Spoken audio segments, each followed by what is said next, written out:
que je persuade maintenant les hommes ou Dieu? Ou est-ce que je cherche à plaire aux hommes? Car si je plaisais encore aux hommes, je ne serais pas le serviteur de Christ. Galates 1, le verset 10. Remarquez que plaire aux hommes entre en réalité en conflit avec notre service à Dieu. Pourquoi Paul dirait-il que s'il plaisait aux hommes, il ne pouvait pas être serviteur de Dieu?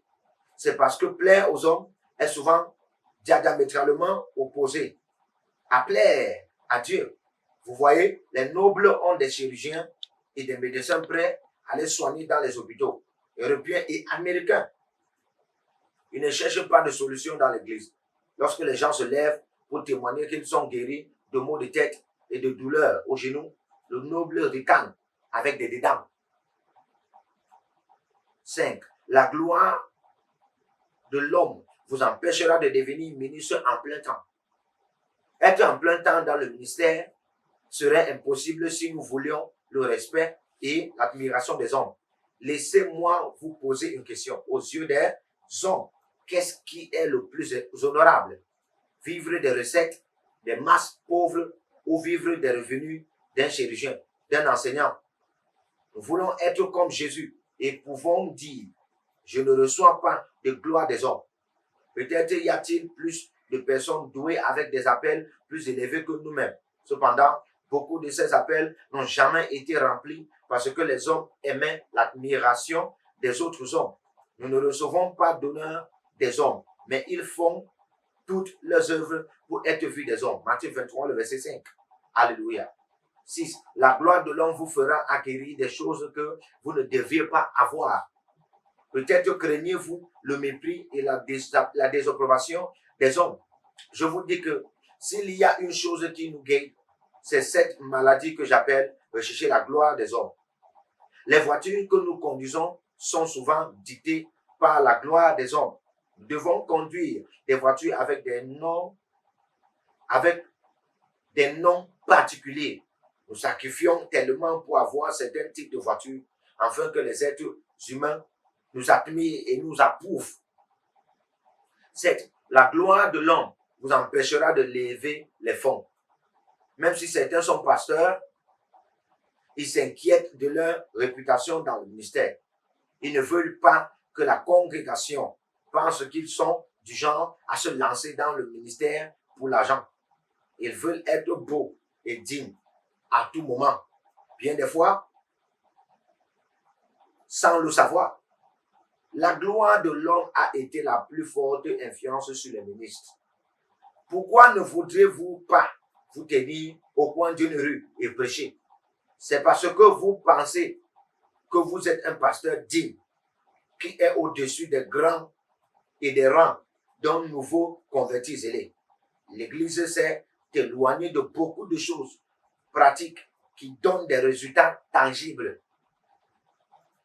Peu nous importe si la grande commission n'est pas remplie, une fois que nous pouvons garder la bonne réputation que nous pensons avoir dans la société, nous sommes bien responsables gouvernementaux. Aujourd'hui, l'amitié avec les présidents et les politiciens est utilisée comme une référence et un sceau d'approbation. Avez-vous remarqué que Jésus n'a jamais visité Hérode ou Ponce Pilate, juste pour des fanfaries et des plaisanteries?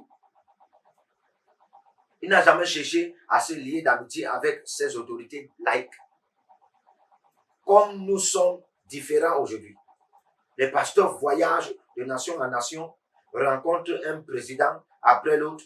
Lorsque nous racontons à nos congrégations que nous avons rencontré le président d'un pays, par exemple, il y a un tonnerre d'applaudissements. Cependant, le président d'un pays, par exemple, Amen, si nous les informons que 15 convertis ont été gagnés dans un village, il y a silence assourdissant, car la congrégation ne semble pas comprendre ce que cela signifie. Parce que nul ne les enseigne cela.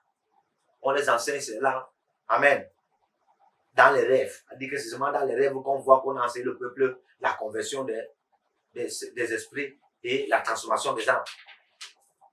Sinon, on les enseigne, c'est qu'on les enseigne, c'est la prospérité et la visitation des présidents et la rencontre des présidents. C'est une erreur que nous commettons. Mais toutes les œuvres, ils les font pour être vus des hommes. Matthieu 23, le verset 5. Les grands ministères qui pourraient atteindre les villages et les villes éloignées de nos nations consacrent rarement du temps, des efforts ou de l'argent à ces endroits. Chers amis, il est plus facile de travailler dans les villes où les hommes peuvent endosser votre ministère. Après tout, personne ne vous voit quand vous êtes dans ce village. C'est pour cela que vous ne voulez pas y aller.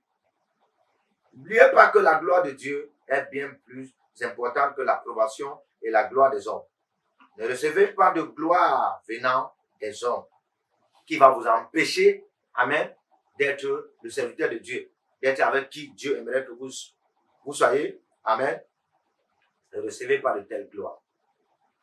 Si quelqu'un vient avec ses finances et dit que je te conditionne d'être comme ça, homme de Dieu, si ne veut pas te donner les finances aussi, qui part en enfer avec ses finances. Si quelqu'un vient avec de l'or et il te dit, homme de Dieu, voilà comment j'aimerais que tu t'habilles. Et voilà comment j'aimerais que tu prêches. Voilà comment j'aimerais que tu enseignes. Voici avec la femme avec qui j'aimerais que tu te maries. Si ce n'est pas la volonté de Dieu, qui part en enfer avec son or. Si quelqu'un vient avec les terrains, hein, il vient avec les terrains, les voitures. Il te dit, homme de Dieu, je vais te donner les terrains-ci et les voitures. Et voilà ce que j'aimerais que tu fasses. Hein. Tu ne dois pas prêcher les dimanches. Tu ne dois pas évangéliser. Hein. Tu ne dois même pas prêcher la crainte de Dieu.